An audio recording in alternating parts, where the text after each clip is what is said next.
tal? El saludo para todos. Seguimos en Teledía Primera Hora y es un gusto recibir al presidente del Secretariado Ejecutivo del PIT-CNT, Fernando Pereira. Buenos días, gracias por acompañarnos. Buenos días, un placer como siempre. ¿Cómo se evalúa este 2017 ya prácticamente en los descuentos? Bueno, para empezar, como todo balance, tiene aspectos positivos y aspectos negativos. Yo creo que hay que hacer una síntesis correcta de lo que ha hecho el movimiento sindical en este periodo, y un objetivo primordial que se había fijado era que el salario real creciera, y el salario real va a crecer por encima del 3%, es decir, nuestros compañeros en la ronda de consejos salarios han logrado este avance. Los consejos salarios siguen mostrando que son una herramienta formidable para la distribución del ingreso y para el crecimiento de los salarios. Y naturalmente que la apuesta a los consejos salarios es una apuesta trascendente del movimiento sindical. En segundo lugar, hemos logrado a una iniciativa del movimiento sindical que precisa iniciativa del Poder Ejecutivo y que se vote en las dos cámaras, como el tema de los cincuentones, se aprobara. Esto posibilitó que los trabajadores cincuentones accedieran al 90% de lo que hubieran accedido en el régimen de transición, pero al mismo tiempo posibilitó que 2.500 personas que ya se habían jubilado puedan acceder a este régimen, lo que le va a mejorar su situación jubilatoria, y eso nos lo reclamaban en la calle vuelta a vuelta compañeros nuestros de trabajo, compañeros nuestros del PIT-CNT. En tercer lugar, claramente le quita rentabilidad a la SAFAP, me refiero, le quita el lucro, y eso es un avance en la dirección que el movimiento sindical se propone. Este año también ha sido un año donde hemos impulsado normas, algunas tienen media sanción, pero estamos trabajando intensamente para que se apruebe la ley de empleo para personas con discapacidad, que es cambiar a la persona con discapacidad de sujeto de caridad a sujeto de derecho, y esto es derecho al trabajo, esto es derecho a la salud, esto es derecho a tener compañeros de trabajo, a poder conversar con ellos, a hacer contenido, y al mismo tiempo construir condiciones para que todos entendamos que el mejor proceso es el de nosotros participar con ellos. En la central sindical tenemos la cantina al Tilo, que funciona con muchachos con discapacidad, y realmente lo que nos dan al PIT-CNT, a lo que le dan a los militantes cotidianos del PIT-CNT y a los trabajadores del PIT-CNT es tanto que es invaluable. Entonces, aprovechar las potencialidades de las personas con discapacidad es un acto de justicia, es un acto de dar derechos a aquellas personas que los tienen que tener. Y por otra parte, nos hemos propuesto como organización ser escudo de los débiles, y ahí tenemos que pelear contra la pobreza, por la mejora del modelo, por más inversión en el modelo educativo, por construir salarios para maestros, profesores y funcionarios de la educación que permitan tener un solo empleo y ahí concentrar la máxima energía. Es decir, tenemos desafíos por cumplir, algunos logros para poder celebrar como estos que he mencionado y otras cosas que restan lograr, ¿no? Con respecto a los niveles de empleo y desempleo. Bueno, han estado estables, pero esto es claro, ¿no? Cuando alguien pierde el empleo, ese es el principal problema de esa persona. O sea, nosotros no podemos mirar solo el guarismo del desempleo, si se mantuvo en el tiempo, si mejoró, en qué sectores mejoró, en qué sectores empeoró, si el crecimiento de la economía trajo o no trajo empleo, en qué sectores lo trajo, porque naturalmente el que pierde empleo pierde su ingreso fundamental.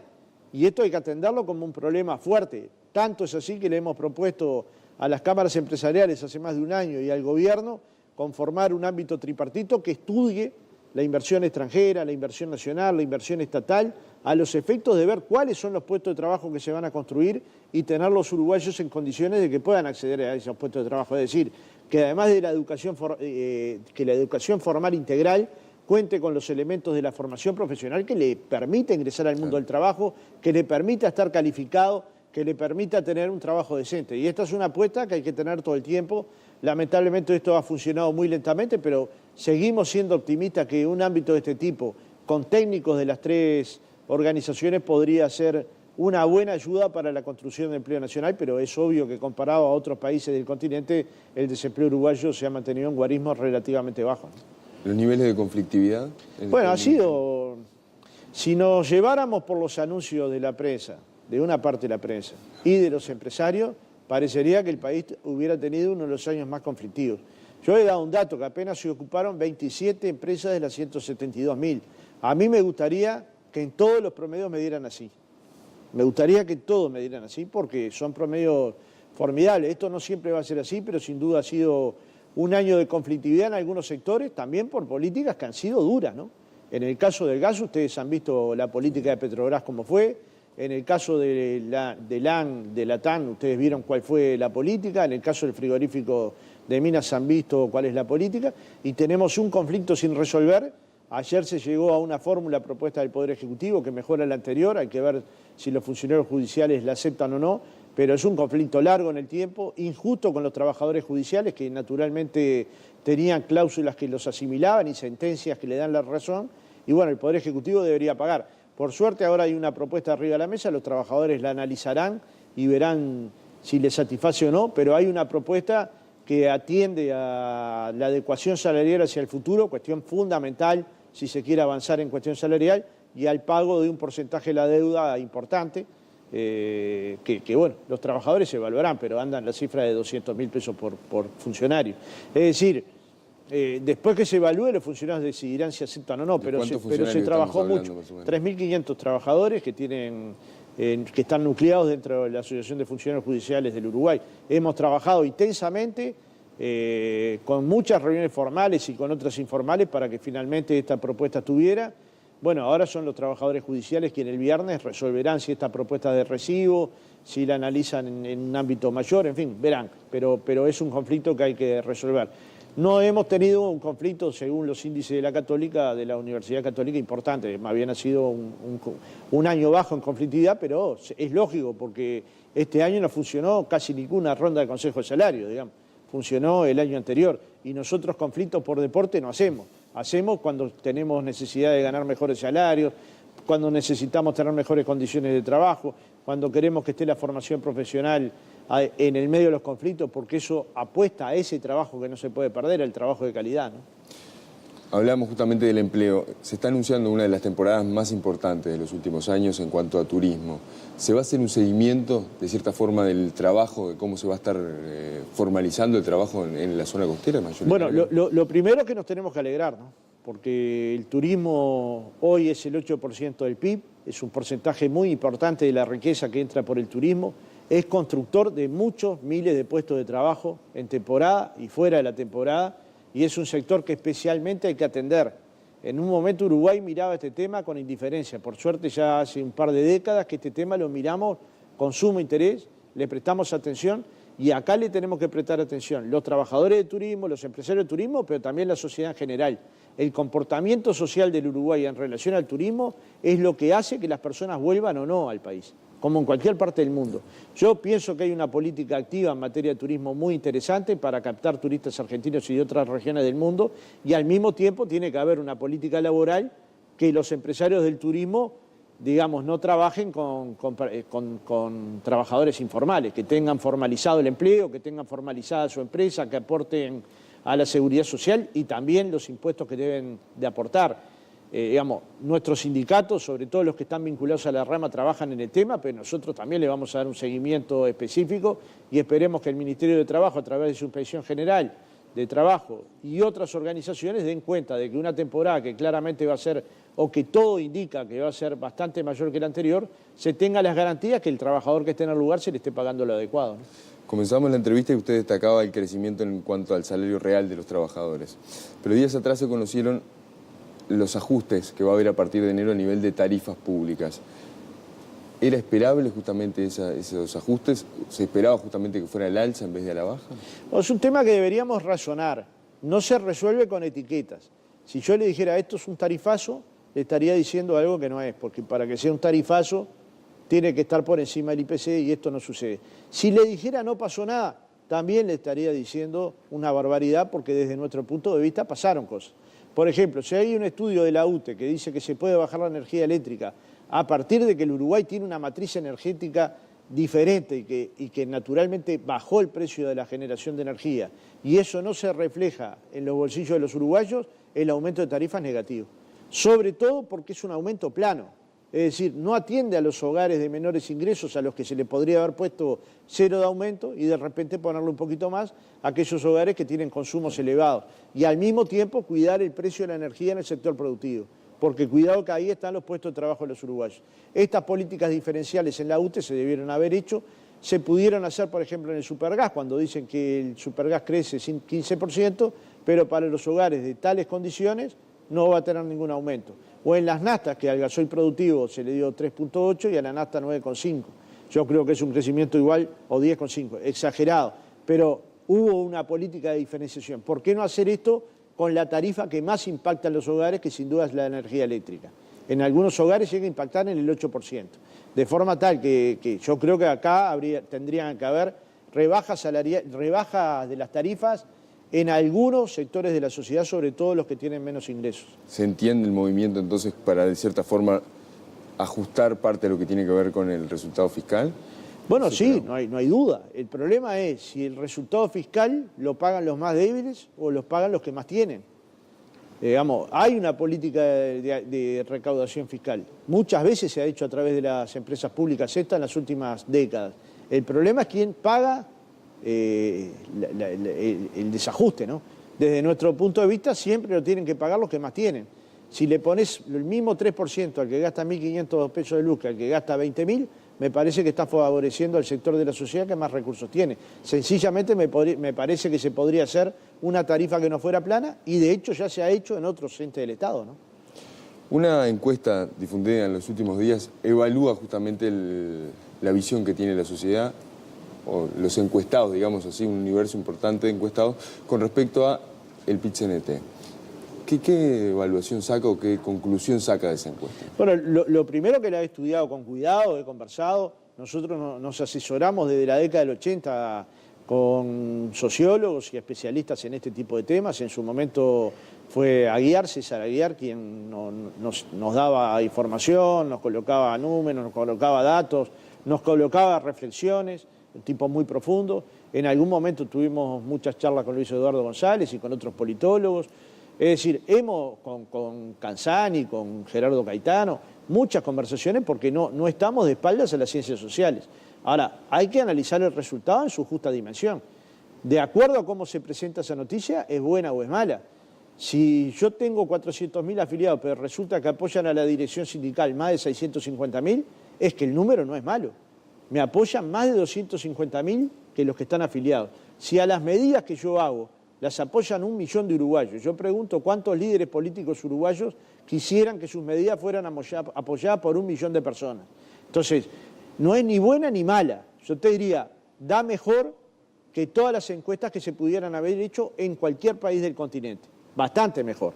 La segunda consideración es que nos tenemos que conformar con los 650.000 que apoyan a la dirección o tenemos que ir en la búsqueda del 1.200.000 que es los posibles afiliados. No se olviden que nosotros no somos un partido que intenta representar a toda la sociedad. Somos un movimiento sindical que representa a trabajadores y trabajadores organizados, es decir, trabajadores nucleados.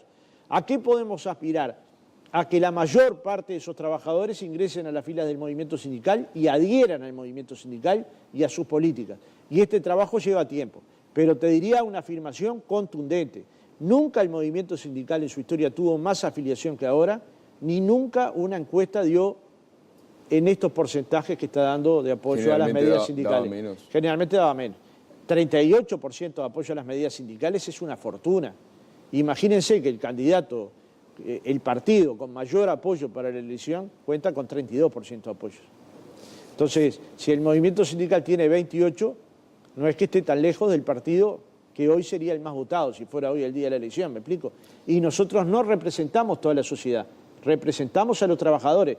Y tenemos una contradicción con otra clase, denominémoslo los empresarios, que son generadores de opinión. Y yo qué sé, que colocan en la opinión pública que parece que todas las empresas del Uruguay estuvieron ocupadas, cuando en realidad, como ya dije, 27 de 172.000 fueron las ocupadas, así que es un tema muy testimonial, muy residual. Yo diría que no podría ser noticia en ninguna parte del mundo, salvo que hubiera una intención de hacerlo hacer noticia, ¿no? ¿Se está haciendo una campaña específica o se proyecta en campaña específica para conseguir más afiliados? Sí, todo el tiempo. Todo el tiempo. Hace 10 años que estamos en campaña de afiliación y de hecho, si pensás que en el 2013 estábamos en unos 120.000 afiliados, 115.000, que en el 2004 estábamos en el 140.000 afiliados y que hoy estamos en 410.000, es que el crecimiento ha sido explosivo, explosivo. Y cuando digo explosivo es que organizamos sectores de la sociedad que nunca habían tenido sindicatos, el sector doméstico, algunos sectores vinculados a los rurales, no todos los rurales, porque muchos rurales tenían sindicatos, muchos sindicatos en los supermercados, sindicatos en los shopping, Es decir, hemos llegado a sectores donde antes no llegábamos. Y tenemos que procurar llegar a los nuevos sectores de los trabajadores, es decir, aquellos que están vinculados a las nuevas tecnologías. Y de hecho vamos a trabajar en esa dirección, porque son trabajadores que de repente tienen un salario mejor que otros, pero que tienen dificultades como cualquier trabajador en materia de calidad en el trabajo, en materia de horarios, en materia del cuidado de la salud y la seguridad. Es decir, nosotros tenemos que tener como aspiración tener la afiliación más alta posible y ser escudo de los más débiles, de los que no tienen voz, de los que están en situación de pobreza, o por el ingreso económico, o porque no han podido ingresar al mundo de la cultura o de la sociedad. Y estas cuestiones las tenemos que atender como movimiento sindical. ¿Solo vamos a arreglar todos estos problemas? Y no, precisamos sensibilidad del gobierno. Nos gustaría que en algunos temas hubiera políticas públicas nacionales, es decir, compartidas por todos los sectores de la sociedad, incluyendo a todos los sectores políticos, pero por suerte vivimos en un régimen democrático donde todos nos podemos expresar libremente. Yo creo que estas cuestiones cada vez las debemos valorar más. Uruguay da bien en el Latino Barómetro en muchas de estas cuestiones vinculadas a la democracia, al valor de la justicia, al valor de la justicia social, pero debemos construir esa conciencia colectiva de que hay que atender al más débil, que no nos puede dar lo mismo ver un niño pidiendo una moneda en un semáforo, que tiene que sensibilizarnos cualquier circunstancia de una persona durmiendo en la calle y que hay que trabajar en la dirección que estas cuestiones, que son negativas para cualquier país, en cualquier lugar, de alguna manera se terminen. Esto en cierta medida es tratar de incluir en la sociedad aquellos que están descartados, que están excluidos, que están por fuera del mundo, darles lo que les pertenece. En cierta medida hay un mensaje del Papa, un mensaje global, de una figura global que dice, los sindicatos, dice el Papa, fíjense, es una figura global que representa a los religiosos, pero en realidad sirve para todos. Dice, los sindicatos tienen que preocuparse de su organización, de sus trabajadores, pero además tienen que ocuparse de los descartados, es decir, de aquellos que están excluidos de la sociedad. Porque no se puede construir una sociedad con felicidad si tenemos gente al costado del camino, si tenemos gente que le falta alimentación, si tenemos gente que no accede a la cultura, si tenemos gente que no puede educar en calidad a sus hijos, si tenemos gente que no tiene vivienda digna. Bueno, esos temas hay que atenderlos con mucha firmeza. Para ir cerrando, se nos fue volando la entrevista. Me consta que es de analizar mucho políticamente, de leer mucho. Ganó Piñera en estas últimas horas en Chile, Macri en Argentina, Temer en Brasil. ¿Entiende que hay un movimiento que se está generando a nivel de la región que puede llegar a considerarse de centro-derecha, que está ganando cada vez más terreno? Y sí, en el caso de Macri y de Piñera, lo ganaron en la cancha. Esto es, democráticamente, los chilenos eligieron en un caso a Piñera y en el otro caso a Macri.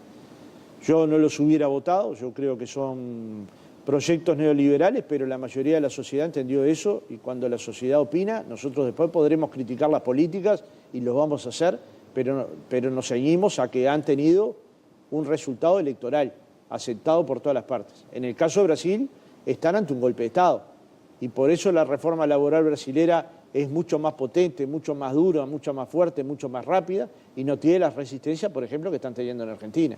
Entonces, de alguna manera, el golpista de Temer, yo supongo que va a terminar su mandato el año que viene con la asunción del presidente más votado. Ojalá que este país permita que todos los candidatos lleguen en igualdad de condiciones para que sea el pueblo brasilero el que defina a su futuro presidente. Pero que haya una vuelta de neoliberales a la región y no hay duda que nos preocupa porque traen consigo políticas neoliberales en materia laboral, en materia de inserción internacional, en materia de políticas públicas, en materia de gasto público, y son retardatarias. Uno mira las políticas que está aplicando Temer o Macri en la Argentina y generan rechazo en los sectores más débiles de la sociedad. No hay duda que está afectando a los sectores de la sociedad. Ahí sí podríamos hablar, sin ninguna duda, de tarifazo. Si uno mira las tarifas públicas argentinas, puede hablar de tarifazo. Si mira la reforma jubilatoria hecha a cal y canto, podemos hablar de una política que recorta derechos a los jubilados. Nadie me puede decir que va a haber un recorte de tantos miles de millones y resulta que no va a perjudicar el ingreso de esas personas. Es una fantasía manifestar eso, ¿verdad? Entonces, parto de la base que esas políticas de recorte y de que el mercado resuelva las diferencias, lo que termina siendo que los pobres quedan más pobres y los ricos concentran más riqueza. Y en todo caso a todos se nos debería erizar la piel cuando 8 seres humanos en el mundo tienen la misma riqueza que la mitad de la población mundial. Y si eso no nos pasa, estamos en el horno. Si sentimos que da lo mismo que 8 personas concentren la mitad de la riqueza mundial, es decir, que no la van a gastar ese dinero en tantísimas generaciones. Bueno, eso debería indignarnos a todos, independientemente del partido que votemos. Fernando Pereira, muchísimas gracias por su tiempo. A las órdenes. Era el presidente del sindicato, el presidente del PIT-CNT que pasaba por Teledía a primera hora. Hacemos una pausa y ya seguimos con mucha más información.